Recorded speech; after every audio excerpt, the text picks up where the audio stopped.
Well, let's get the very latest now from Sinem, who joins us from Istanbul, from where she's monitoring developments. And Sinem, 24 hours on, the extent of the devastation is all too apparent, isn't it? And the focus, of course, very much on the rescue effort. Exactly. As 24, the first 72 hours are very important, Nick, and we left behind 24 hours. And still there are areas that the rescue teams haven't been able to reach.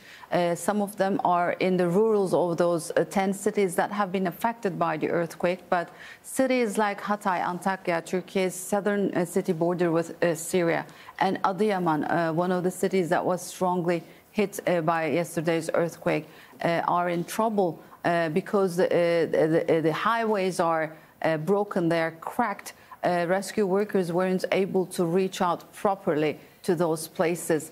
But there are 4 airports that have been shut down since yesterday for civil aviation. That's making things hard, making rescue efforts to reach to the area late, and rescue teams and the government is losing time. This means civilians are losing time. The season is very important here, as also you said, there are cold temperatures. People are living outside.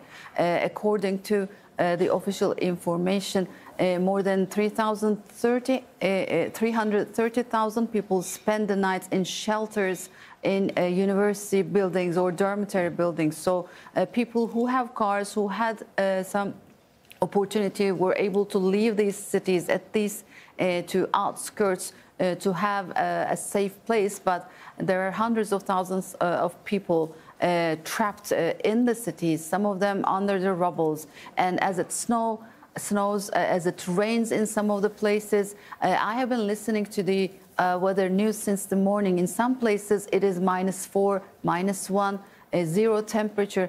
And since this area is far from the sea, the climate is dry, so it is they feel much colder than usual. And people just took to the streets as they were shaken. Some of them do not have even blankets. And we are seeing on social media that a baby froze to death. So these are critical times for those civilians who are waiting to be rescued, and also critical times for the rescue workers, because we are hearing that even themselves, the rescue workers, are having trouble while they are working because some of the buildings that have leveled down, when the rescue workers get on them, when there is an aftershock, which is still ongoing. There have been more than 250 aftershocks since yesterday's quake.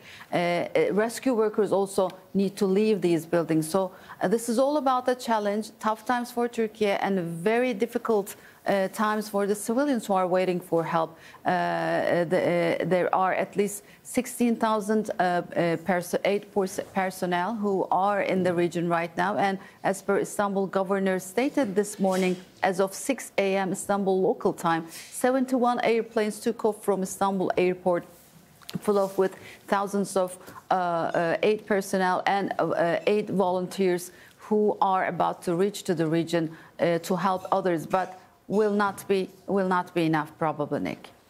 All right, Sinem, back with you as the day unfolds. Thanks very much indeed for that update. Sinem Koscielny there monitoring the situation from Istanbul.